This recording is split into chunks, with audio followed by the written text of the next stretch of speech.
Hello. Someone should speak first. Yeah. Welcome to the Guitar Geek Karama podcast, episode. We'll call this 6 because the other one was like a mini one, and you weren't here. Okay. Doesn't really count. All right, I'm not going to argue. Welcome. Welcome. We've got to discuss the Birmingham Guitar Show, haven't we? We have, yeah. Yeah. We attended that 2 weeks ago, I think it was now. We did, yeah, and that was very geeky. It was? Yeah. And we caught a little bit of attention walking around with our T-shirt, Guitar Geek Karama T-shirts. Not the Eldritch one, yeah. Lanyards and whatnot. And we snagged a nice little interview with Matt from Ormsby. That's right. Yep. Yeah. Which we will cut into his podcast. Maybe here? Could be, yeah. Maybe why later? Why not? Well, anyway. We'll attach it in anyway. Yeah, there was a lot of. He really talked us through the product line and gave us a little demonstration of a few very nice guitars. And I got to play a couple of them. His Copper Top Custom was just maybe the best guitar I've ever played. And it makes me feel a little bit weird on the inside. Okay. Very nice, very nice. Mm-hmm. Makes you realise where that kind of money goes. Yeah. Yes. So we saw a few good things. Do you want to talk over some of your highlights? Well, I was kind of reminded that a guitar show is a good place to get excited about guitars, but not really a good place to really try guitars or hear guitars or hear yourself or think or not go mad with the sheer volume of 300 people playing Smoke on the Water all at once. Yeah. So it's lovely. There's a really nice buzz there. It was the show itself was really well run. I thought everything sort of ran smoothly, and of course all the big names were there. So there was Marshall were there. There was an absence of some names though, wasn't there? Standard. Conspicuous absence. But then I don't know if it'd ever come to like a UK guitar show anyway. Right. You know. Mm-hmm. Not like NAMM where there was a conspicuous absence of a particular big name because they'd decided they'd go to CES, the Consumer Electronics Show, instead. Right.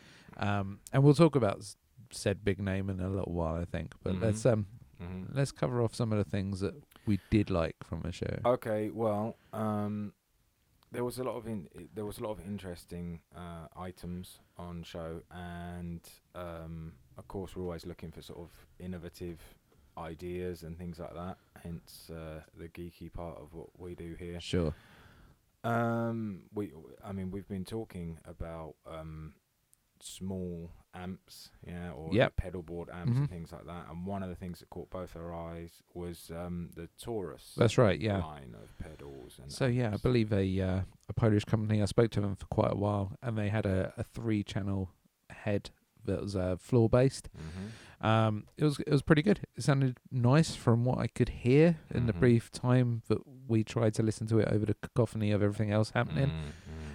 Certainly the form factor was pretty good. It was about it was about so big. Sort of stomp box size, wasn't it? Really multi-effect size. Yeah. So I'll put up a picture with a scale for reference as well here. And it was pretty good, and I like that. You know, we've talked about it on this podcast before. I like being able to get small. I mean, it seems to be the trend at the moment. Victory amps have just done an all-valve preamp, or floor-based. Milkman amps have just done their floor-based head, which has a preamp valve and a digital stage amp in that. So, and I like it. I'm a fan of this. So that's Taurus. And can we put links? Can we put up the website address or something like that? Yep, we'll do. Yeah, cool. Absolutely. So that was one thing that caught our eye.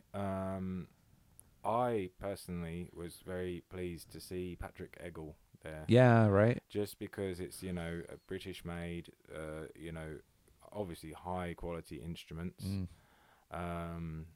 Alongside Gordon Smith were there as well, Yeah. weren't they? Yeah. Although they're now not quite the small manufacturer they Right, used to be, been right. bought out by the same company that owns Black Star. Right. Are they still British made? Yeah, they are. And Uh-huh. they still use British materials and things like that, which is Uh-huh, something they've always prided themselves on. Yeah, yeah, But they're a little bit more pricey than they used to be. Right. Okay.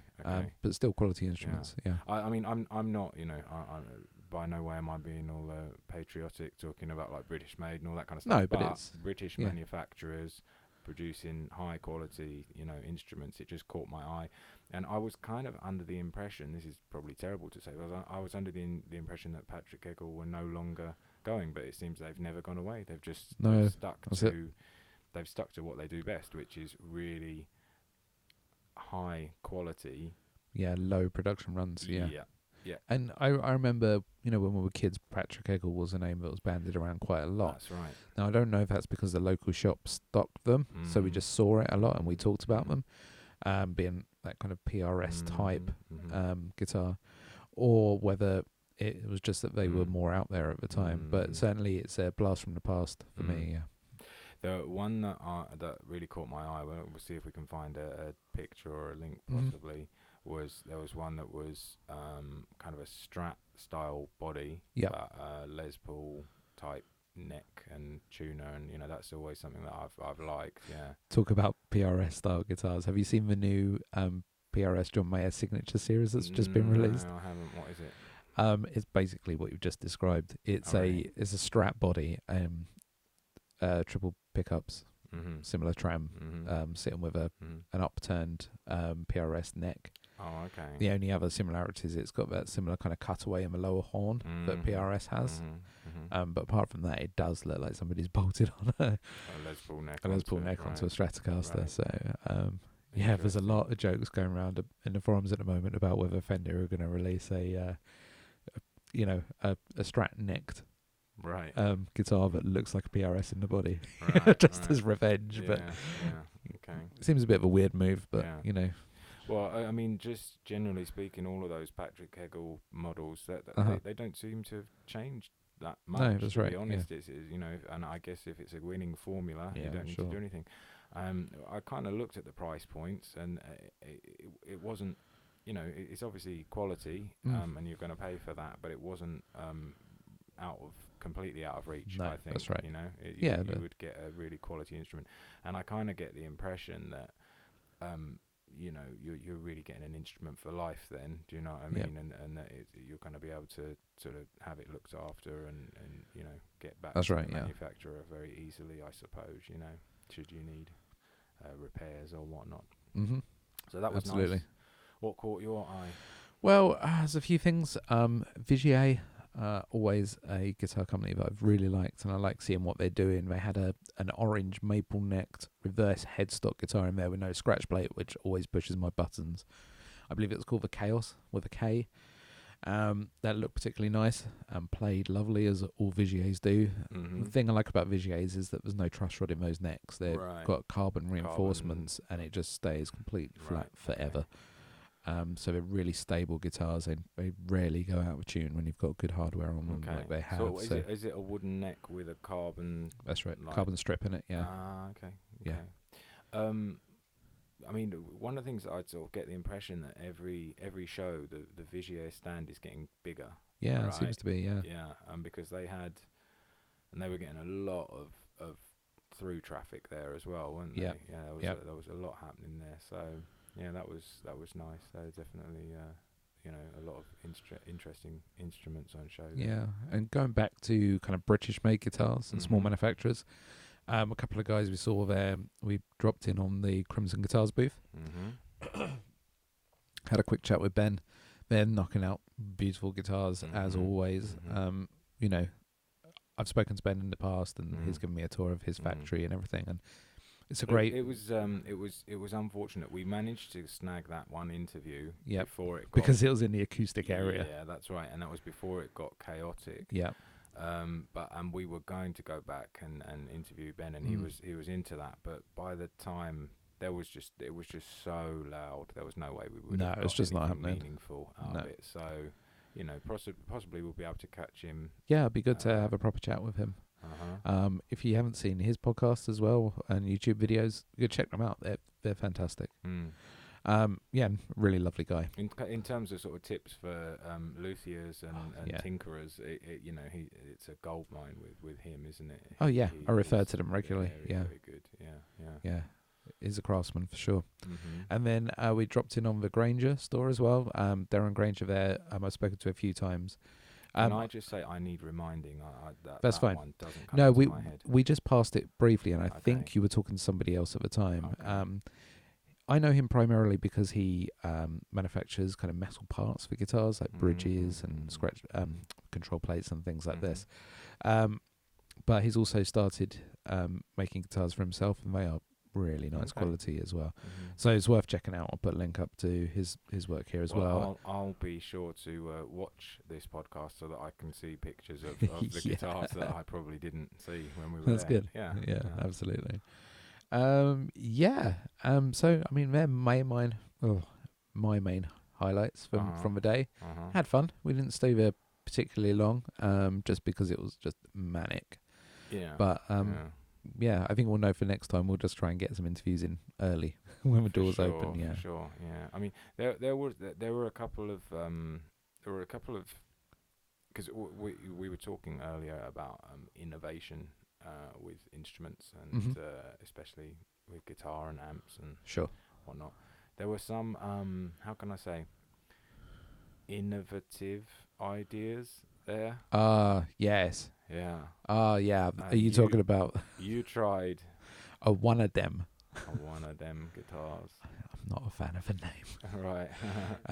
And this there'll be like a couple of images popping up. These are guitars where they're basically, I think they were cast. I didn't get many answers from the guy that was on the stand at the time. Right. He was quite a young guy. I think he was just doing their demos. But I think it was a cast metal neck with the frets attached. Let's hold on before we say anything else. This is obviously a kind of a niche instrument. Right? Yeah, for Can sure. we put some images? Oh possibly? yeah, 100%. Yeah. So take a look at that and just give that a moment's silence.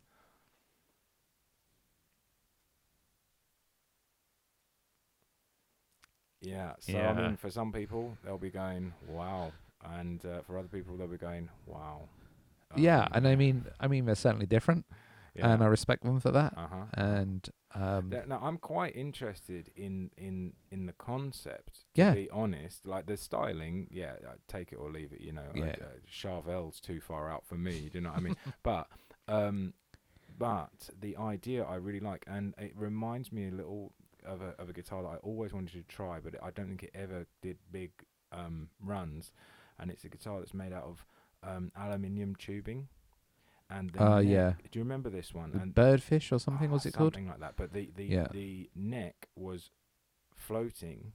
Yes. And was trued by the bar that ran from the body to the where the headstock would be. Yeah. And I always thought that was like a fantastic idea. And then again, that was sort of graded. Like I think it was the frets were like titanium or something like that, and they're just they're sat on a some kind of composite. And that was sort of the idea with the one of them guitars. Yeah, it was. Yeah, so you've got the metal like tubular fretboard with the frets that kind of protrude out either side. Now, what it did do was it gave it just sustain forever. Oh, really? It had a lot of sustain. I could hear that. I couldn't even hear if I was in tune, but I could definitely hear that the notes were sustaining. Right. Obviously, fretboard tremolo and bending was dead easy because there was no wood in the way. Yeah. You could do crazy, like sitar kind of things, isn't it? Yeah. But it also trashed my hand because the frets are sticking out. So you just run your hand up it, and it's just like, just it's kind of it's 24 knife blades. Retrain how you play it. But interesting. Yeah, it was a weird one. Definitely. Well, I mean, at very least, it was a head turner, and all of them were like, "Oh my goodness, yeah." There was some crazy stuff going on there. Yeah. And why not? It was a shame. I don't think we actually caught the builder. It might have been nice to have spoken to. Yeah, I think we caught just their demo guy who didn't really have any answers for us. But he was just sort of riffing on them, and I mean, you had a little play. Yeah. I had a look and not a play. Yep. Yep. Your hands are probably better for it. My hands are fine. Yeah. So there was that. There was also, you know, shall we talk a bit about that conspicuous absence there? What Well, that might be an aid of. yeah, like I say, I don't think May ever would have came anyway, regardless of the Right, situation. But right. Gibson, Yeah. there's been a lot in the press about them recently. They're in a lot of trouble. I think we touched on this week before last as well. But they keep digging, right? Yeah, they do seem to Apparently. keep digging. Like There a was couple of weeks some ago. quote kicking around that I haven't read, but Yeah. you, Well, I mean, there's been a few. Like, first of all, they started blaming the guitar shops for being the problem. They're saying that guitar shops really aren't up to scratch, and that, you go into a guitar shop and you don't feel comfortable enough to ask to play high-end instruments. There's nowhere to sit and relax. People feel rushed in the guitar shops. this may be a problem in the United States, but it's certainly not a problem in the UK, from what I can see. I mean, if you go into places like, somewhere like Coda, where it's just like rafters and rafters of guitars, it's not a comfortable environment. It does feel quite austere in a way, and you do feel like... But they do have even somewhere like that, they have a room dedicated, and if you can get in there, you can. And to be fair, in the little, I think, I don't really want to zero in on one particular shop, but there are plenty of stalls kicking around, and none of the guitars are chained up, which is a bit of an old school thing that a lot of shops used to do. So you can pick down anything off the wall, and you can sit and have a play. Yeah, and they're good about it as well. They are good, but if you were a kid, like we've been doing it for years, we've got the confidence to walk into a shop and to play a $3,000 instrument without batting an eyelid. But if you're a kid off the street who's potentially got the money to spend on a Gibson, they've been saving up their Saturday job and they've got $1,000 or something, I kind of agree that the place might not feel comfortable for them to kind of ask. But that's not about the shop. Yeah, now, but, the guys in the shop, they can smell that money. They'll know it's there. They'll say, right, is this kid is it just a desperate gambit? Hey man, can I try that? Or is it like, can I try that? And they can just smell like this kid's been saving his pocket money, Or dad is there looking really worried, right? Yeah. I I've worked in a shop for years, and I know this. I think that is a terrible. I mean, okay, we're paraphrasing anyway. Yeah, it is a terrible idea to start blaming your distributors, your point of sale that is gonna champion your brand. If you start blaming them for the lack of sales, I mean, we always do this, but let's look at an analogy. If it were a car, and it's a car that just tanks, a model that just doesn't go anywhere, you don't then blame the car salesman. Well, you're not shifting enough of these rubbish cars that we're giving probably you. Try, but you can't. Right. Yeah, exactly. And it's a bad move. And the other bad move would be to blame the people who are buying them, right? Oh, is that the next thing? So that's the thing, and that's the thing I'd like to talk about. So what they're saying is that guitar players, like no other industry, are stuck in the past. Right. They just want the same 1958 guitar, that they've always been producing, and that guitarists are not innovative enough to want to play something new and exciting. And all the new innovative guitars that they've been putting out haven't been selling because guitarists are stuck in the past. So it seems quite a bad move to start blaming the consumers as well, and their loyal customers who have been buying regularly their reissues and things like that. I feel like I've got a dog in this race because, say like when they introduced, I think it was 2 years ago, they introduced the automatic tuner. Yeah. Now I think that is a fantastic idea. But they did it poorly. There's no other way to put it. What I mean by that is, yes, okay, so it's an automatic tuner, but if you've been playing guitar for any length of time, the first thing you're going to do is go and grab one of the tuners and go, oh no, right? And I'm sure there is a way to fix it, but as soon as you do that, it loses its calibration. So that's it. Then it's calibrated to tune itself, and then as soon as you touch one of the machine heads, it's like, oh no, it won't tune. Well, that is ridiculous. Or if you knock the back of it and it automatically puts it in some kind of open tuning mid-set. Yeah, it's absurd. Or how about just a way to completely disable it? I'm sure there was a way to disable it and just tune manually. Just take it off. Yeah. Well, was no, most of but people but did. that's what everybody did. But what I Yeah. mean is, if Yeah, it's turn it there and off. it works, it's just a button to turn it off. I Or don't even know if there was. Like, literally, I spent yeah, about 5 minutes with one, and I did not like it. yes, I hate Now, it. but yeah, like you say, good so idea. I mean, that's innovation. But Yeah. if you're going to try and be innovative, Yeah. then be smart. And have you seen Gibson's innovations this year? They've got a new series of Les Pauls, which they're calling the 70s, something like the 70s van issue, where Right. all are painted up a bit like Starsky and Hutch cars. Okay. Well, that So seems very like a stuck in the past kind of. Yeah. Thing. Okay. The other thing they've done is they've released what they call the Modern V. Right. Now I'm gonna show you a picture of this. If you haven't seen it. No, we'll get into copyright for that. Oh yeah. Change the last note. You can only do 7 notes. Distract myself. Right. Well, yeah. So generally speaking, what I would say about Gibson is, I bought the that Ibanez recently. Yeah, the semi-acoustic. Yeah. Yeah. And I tried the casinos and the dots, and they were not even a patch on the Ibanez. So there's also quality control issues. Anyway, now I realise we're talking about Epiphone there, not necessarily. Yeah. But still, price point, it's very similar. Let me see this Flying V. Okay, so that's like a Star Trek looking thing, right? Yeah. Yeah, right. Also, do you remember the Jackson Rhodes, the Randy Rhodes V? Yeah, it's that, isn't it? It's really? that. Yeah. So their innovation is to copy a guitar from the 80s. I mean, I will say this for Gibson is that they do have innovative products. Yeah. Like Steinberger, which I don't. That's it. Yeah. But so they bought up Steinberger, and then they produced arguably inferior Steinbergers than the actual Ned Steinberger ones. Yeah. Yeah.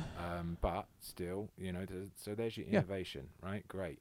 And this goes back further because I'm assuming things like Bigsby. The reason why it's called a Bigsby Trem is because it was never bought by Gibson, or perhaps it was. It was never originally manufactured by Gibson.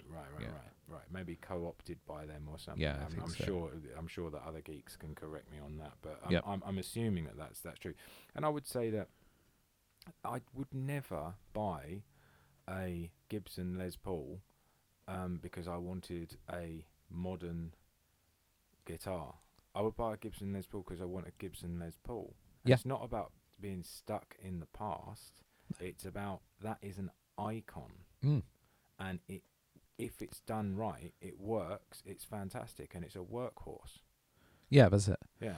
Now, going back to the car analogy, I mean, they don't do this, but if they gave you the option of buying a reissue, I don't know, let's say like Jaguar DeLorean. D-Type or something like that. Okay, Yeah, right. or DeLorean, yeah. I think a lot of people would be interested. Getting a reissue that works on modern mechanics costs less than it would cost you to buy a traditional one. It won't be necessarily confused with it, so there won't be issues with the resale price for the second hand ones. I think a lot of people would be interested in that. So I can't see the problem. So, but there have been innovations in guitar, and people are using them, especially the metal crowd. So, should we just rattle off a few? Like, for instance, let's talk about multiscale and fan frets. Yeah. I mean, that's something that it was Novak guitars that introduced that, right? Yep. And that was a while back, to be fair, but it was a move on from the standard, straight fretted instruments that. I think Ralph Novak's was doing it in the early 90s, was when he was working on it. Yep. And then of course with the Charlie Hunter guitars were the first ones to have the really wide multi-scale. Yeah. But I mean now it's like other manufacturers are just starting to catch up with that. I don't know if Ralph Novak's owns the patent. I really don't know. I'm not sure, to be honest. Yeah, I think that was an issue for a while, but now even if he did, or if he does, I should imagine he's probably quite comfortably well off, because you've got like Ibanez are producing them. Yeah, there's lots of companies now. Most Ormsby's are multi-scale. And for me, well, it was I think a high-end luthier thing. Like, it was, so, yeah. So it started with Ralph Novak's, as far as we know. Then you've got builders like Wes Lamb is another one, and I can't remember. Oh God, there's a few names, and I don't know if you know, but now Charlie Hunter is a partner with, I believe, Wes Lamb. Okay. And they've set up a company called Hybrid Guitars. Cool. And they are actually selling. The Charlie Hunter series, yeah. Oh yeah, we at less than $3,500 or whatever the Novak one was. Yeah, that's right. We should have a look at them and just look at those in detail, because again, that's another sort of that. And that's something that we came up with kind of separately as well, wasn't it? We wanted something that could do the Charlie Hunter thing, where you had two separate outputs, one that went to a bass amp and one that went to a guitar amp, but we didn't want it to be two separate pickups. Right. So we spoke to Chris from Stratohawk Guitars in the US, and we described what we wanted, and he very kindly worked very hard and built us a split pickup. And two other builders just ran away from it straight away. They just went, "Oh no, I don't want to do it," and they just folded before they even tried. Yeah. Chris spent ages and produced something amazing. Yeah. And it's we probably really do. Actually, there is a video on YouTube, so you could link to that. Sure. And also we'll maybe bring that in and play it at some point. But this is the point. It almost stands to reason that as Chris was doing that, the Hybrid Guitar guys were probably doing exactly the same thing at exactly the same time. Yeah, I think so. Perfecting it. Yeah. Yeah.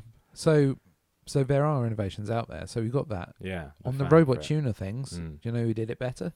Who? Evertune. Okay. So I don't know if you've come across Evertune, but this is a bridge that you can fit on your guitar, and it keeps the tension of the strings the same, and it will keep them in tune always by modifying that tension.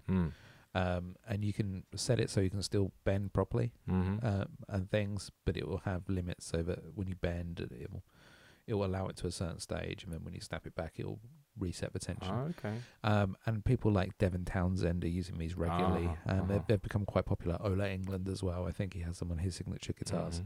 And people have been given really good reports of Evertune bridges. So you don't need to go to full robotic tuners. Just a tensioning device. Well, anyway, look, it's not about necessarily wailing on Gibson. It's that Gibson, or whoever's in charge at Gibson at the moment, is really walking on thin ice. Yeah. Because if you start by abusing your distributors, that's the problem.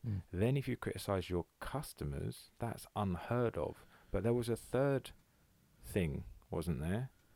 No, that was the thing. That was the thing about not innovation. So right? So they're saying the customers are not looking for innovation. Yeah. Right.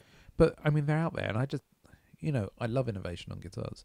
Like Fishman pickups, for instance, they've reduced their fluence issue, and I've got those on two of my guitars now, and they're brilliant. I mean, they're not like your traditional pickups. They don't have wind-ins around a magnet or around a core. They have circuit board pickups. No, they're circuit boards. They're printed, and they've got the wires printed onto the circuit boards, and then they're stacked, which means that they're completely silent. It means you can, with a touch of a button, you can split it in half, so you get more of a vintage sound, or put it back in and get a modern sound. And you configure it in many ways. You can core split it, and it's really easy, and they sound fantastic. Right. So it's just another example of where innovation exists, and that people are using them, because they're appearing on a lot of guitars now. Yeah. And a lot of artists have signed up to them. Devin Townsend as well, being one of them, and he's very innovative in his playing and everything style as well. So. But these things do exist, and I think, I've also heard, and this might be rumor mill stuff, or this might be confirmed now, but I think the fact that Gibson owes, I think it's $3 billion in. I don't think it's that much. I think it's 300 million or something. Million. There's a 3 and there's an illion involved. They've said that even if they pay off. Let me restart them. They owe a lot of money. And there's companies which have said that they could bail them out, but if they do, they want a new CEO. Right. And I think that makes a lot of sense, because They need to have new vision. They need to consider what they're doing. You know, there's been a lot of speculation, not speculation as such, but suggestions from people that, you know, they should scrap the Epiphone brand and move like the prices of Gibsons down, or maybe move the lower end Gibsons across the world music where the Epiphones are built. Scrap that Epiphone headstock, which everybody hates, and just brand them all as Gibsons, but make it clear that they're, you know, lower quality ones and things like that. You know, these are all sensible suggestions, but yeah. But who's making the suggestions? Because if it's just a Oh, bunch just of peeps. Yeah, just guys like us. Yeah, I'm sure we've got a million different, you know, ideas. Yeah, well, either way, all I know is that every time I've gone into a shop and a Gibson or an Epiphone has caught my attention enough to make me get it down and want to play it, it's taken about 5 minutes for me to put it back and just go, nah, don't think so, not at that price. Yeah. Maybe I've been incredibly unlucky, I don't know, but it just seemed like the Epiphones, the quality control was just awful, so I just didn't want anything to do with them. And the Gibsons, I mean, it's not strictly true. They probably all need a little bit of setting up, of course. But like I played a Gibson Les Paul Standard, which was, you know, decent. A studio, sorry, Les Paul Studio one. That was decent. But I've played just as many which are just like they've got finishing mistakes and quality control mistakes that should not be there on that brand at that price. And then you can go and get something like a PRS, like one of the not an actual Paul Reed Smith, one of the PRS brands, the SEs, the SE ones, and you just pull them down off the shelf and they all play great, you know, and like that's their Epiphone equivalent. And I think that, to be fair to Gibson, they have addressed this recently, and certainly last year's guitars and this year's guitars do play better than they did before. They're spending more time on the setup and the fretwork, which was always an issue. You can see how horrible that damage is, because I am talking about 3 years ago. Yeah, that's it. And I haven't touched a Gibson since, right? Yeah, exactly. You really mess yourself up if you do something like that. You really do. Yeah. And that is totally about quality control, and that is top down. That you can't, you know, blame the manufacturers, because at a certain point they're letting their name be stamped on inferior products, right? That's right. And that's really down to CEO, isn't it? I would have thought. Yeah, that's it. Anyway, I don't want Gibson to go bust. Just saying that. I want them to survive. I just want them to stop blaming us. Right. It's a funny one, really, isn't it? Because Gibson is like Ford. Yeah. Like, you can't imagine a world where Ford motor vehicles doesn't exist, right? No, but they have been through similar problems. Sure. Like this. Yeah. I think it's in the early 2000s or the 90s or something. Yeah. Where they bought out a range of bland cars, and so they were in a lot of trouble. And I think they're one of the only companies that have ever been in a serious decline and have managed to pull back out and make serious profits again. And what did they do? I don't know. To be honest, I can't speak to it. Yeah, but I should imagine it's probably a similar sort of thing, just taking a look top down and just, just restructuring everything. And it's probably about the products at the end of the day. Of course, yeah. Anyway, before we wrap this up, let's talk about preamps. So last week I put out a blind test for preamps, and that's up on YouTube. Go check it out. I'll link it as well below. And I haven't put up the results yet because I want a few more people to kind of have a look over it before I just kind of spoil it. Because I think the absolute critical thing about it is that you don't have any prejudice going in. You've looked at it yourself. Now, I don't want to give us away, but the answers have been sitting here the whole time. I didn't actually look, so now, I seem to remember you saying that you liked B. I did. Generally. Like across the board, once I'd zoomed in on like the first example and I'd gone, oh, B's good, and then I'd just gone, But that, to a certain extent, that just shows how close it is. Yeah. Because I was just sure, like, oh yeah, that sounds good, so B is the good one. Yeah. And then every time it was just confirmation bias. Yeah. Yeah, and that's interesting because you didn't realise, but I completely jiggled them around. So B is not the same on any of the there you go. any of the 3 tests. Which means they are ridiculously close. I mean, close enough that I can't hear the difference. Yeah. Which doesn't surprise me, to be honest. And one of them was a valve preamp. Mm-hmm. One of them was a Moore preamp. And one of them was both a digital preamp and a digital power state as well. So it just goes to show, you know, recorded. See, and this is a theory that. Oh, I bet that sounded weird. There we go. Stay on point. Right. One of the theories that has been banded around, which I think might be true, is that the digital effects, the digital preamps, digital power amps sound great when it's recorded because they sound exactly like the thing when the thing's recorded. Now, is that still true when you're playing live and you're playing loud? And I think that's something we could test. You want to ever give that a go? Absolutely. I will reconsider my position if I can't feel the difference. Yeah. So a blind test is probably in order. So if we get in the studio next week, put a blindfold on you, sit you in front of a speaker cab, and I twiddle some buttons and move some cables behind you, and you tell me which ones you prefer at the time. We'll keep that blind as well. I guess there's no point actually. We'll put up on the screen what I'm doing and when for the viewers. But we'll see if that makes a difference to your choices. Yeah, sure. Sounds good. Cool. All right. Anything else you want to talk about today? Nope. Cool. Let's do that. Let's get out of here then. Yeah. We're going to put that interview up. Yep. With this podcast, and we'll come back and do that amp test next episode. Wicked. Cool. Cool. All right. See you later. I'm here with Matt from Ormsby Guitars. There you go. And we were just looking at some of these beautiful instruments behind us. Matt, you were just going to talk us through possibly this instrument here, which has just got some really special wood on it. Yeah. Can you tell me a bit about this one? Yeah, so this is one of our custom shop instruments. This is a hype machine, and this is one of our copper tops. Actually, it was the first copper top hype machine we ever made back in 2014. Yeah. So this is actually one of my personal guitars, and so that's actually it's just one of the copper top styles that we do with a patina finish.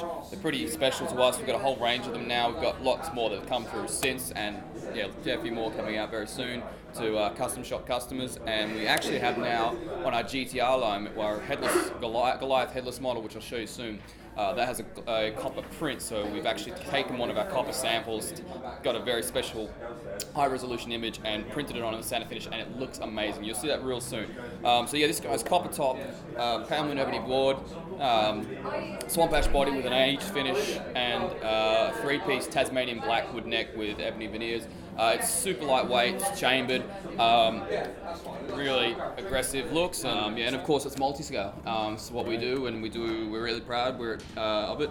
We've been doing it for 10 years. We're celebrating this year a decade of multi-scale, and so it's something we stand by. We've sold thousands of these guitars, and we continue to do so. And it makes sense. 90-95% of our guitars have multi-scale. We will have more standard baritone scale and our semi-multi-scale guitars more in the future. Lots planned for this year in that sort of sense. So yeah, that's one of the custom shops there. That's beautiful, yeah, and next to it is another custom shop hype machine from the year before it actually. This is one of the first ones we ever made. Bit more heft on this one as it's got it's a Tasmanian blackwood body, beautiful tone wood. It's very similar to Koa, it's the cousin of Koa. It's got a really nice sort of low mid-range to it. 3-piece maple neck with ebony veneers as well.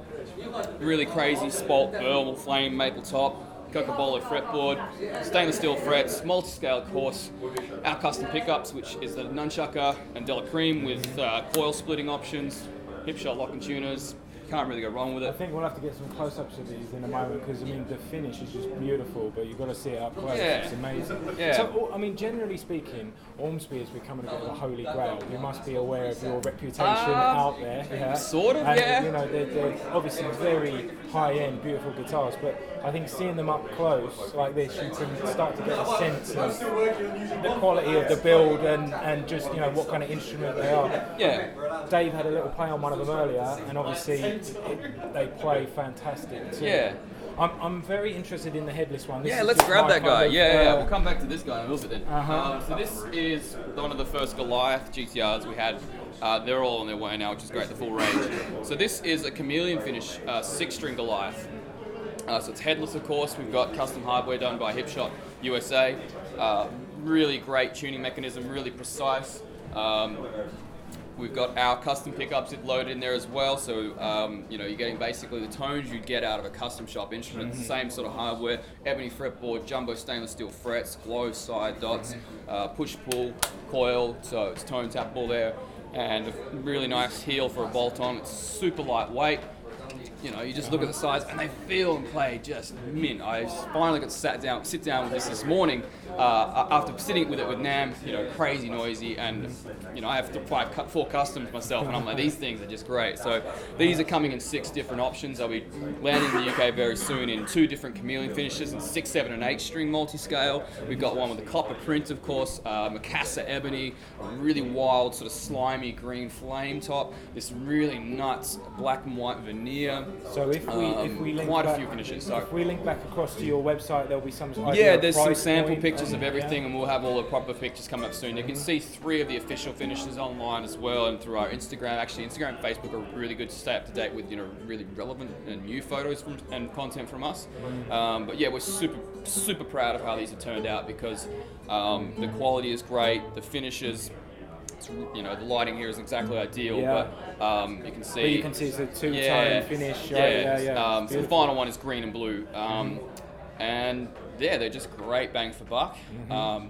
So we're really happy with them. We've got a whole lot more of new GDR models coming this year. Can you just get a little bit geeky about the pickups? So these are kind of custom wound, or they're your pattern? We actually have our overseas maker World Music Instruments. They get them made for us. And so they are spec'd basically to the same specs as our custom shop pickups. So this is the nunchuck and the Della Cream, as you saw in the customs. It's just a slightly different magnet, a few other little bits and bobs. We don't want to be exactly the same, but you're sitting in the same territory. Like, honestly, they sound great. They clean up great. We don't actually make these super hot. They're only about 9.3K output for the nunchucker, so they're conservative, but what's great is they will respond to how you tweak your amp. You want to put a tube scream in front of a high, gainy sort of thing, it'll do it. You want to clean it up with the volume knob, it'll do it. And you've got obviously all the coil tapping options to have all the tones in between. So it's really versatile. You're not stuck with this high gainy, gritty ceramic magnet that's doing your head in. It's just a nice Alnico 8 magnet. I think generally speaking, that's what we're finding as we're sort of looking at guitars is that people want a little bit more versatility rather than that just heavy output. Because you've got a lot more options with amps anyway, so you want to be able to get a range of tones from the pickups. Your fingers and your amps and your pedals. You don't want everything dictated by the pickups. So I mean, basically what you're saying is a guitar like this, it's not aimed at any particular style of music. It could be a really broad audience for that kind of instrument, right? Yeah, we've got a lot of proggy dudes, jazz guys. I've got them on order.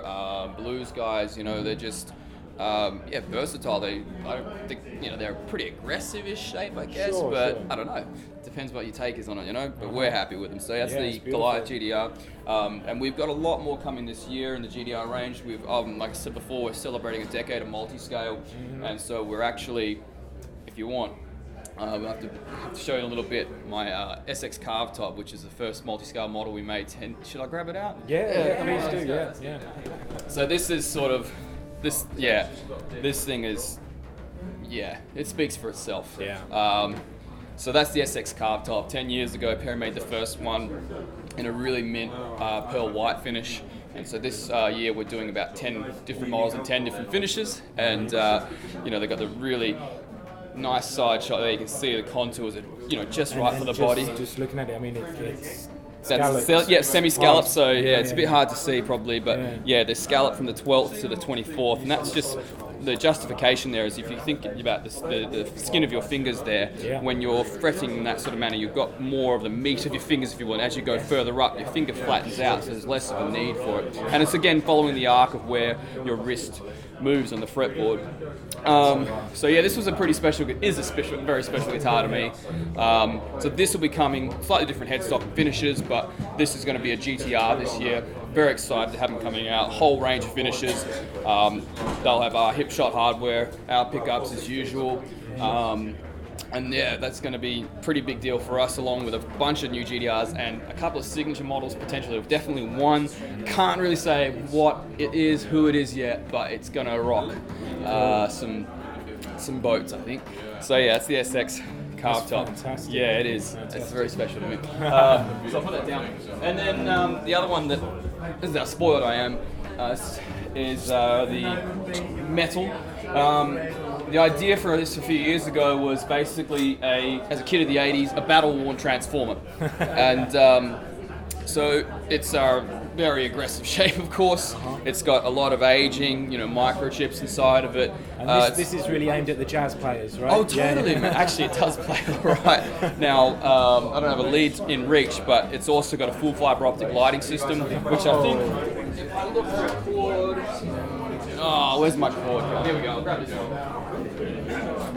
So you can see it.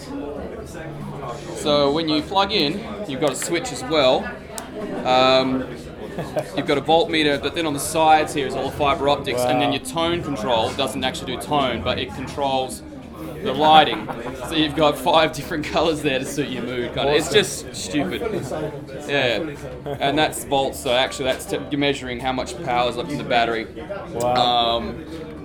It's just one of those things, It kind of speaks for itself, that guitar. It does. It was a case of I went to Perry and said, "You have creative freedom over it," and that's what he's produced. I didn't have any influence in this. I'm just a customer in that sort of sense, and that's it's airbrushed. I mean, he's a massive Jackson 80s fan. I think he's still got this Bomber Explorer thing in his kit and everything. Yeah, the holes are good, mate. That's exactly what it's there for. It's blown apart. It's been attacked. It's been hit by plasma blasts and stuff. It's got a whole headstock with. They make the car go faster. Wiring and everything. This is actually. A little thing I'll speak out on this as well is this is a Rich Light fretboard. So it's a composite material. It's made from like cardboard or something like that. It sounds really cheap, but it's actually amazing because it doesn't change depending on humidity and weather. So it's a really low maintenance, really hard, durable fretboard material, but it looks blacker and tighter than the best ever you're going to get. Yeah. And I love it because it's so smooth, and it doesn't. The neck has not in England hasn't shifted for me or anything like that. It's just fantastic. Great. So this is the kind of thing that if ever you get into the custom shops kind of level of stuff and you want to get something special, just sort of a good example of just going Perry, as I call him Pez, and many, just go to town. You have creative freedom, and that's what he comes up with. It's cool, man. And that's not to say gloat or anything like that. But that to me is pretty special to be able to come up with something like that. Well, that's amazing, Matt. I mean, thanks so much for taking time to speak to us, and I think total pleasure. Sort of get a little bit busier and probably get a lot of attention with these beautiful things. Yeah, I expect that.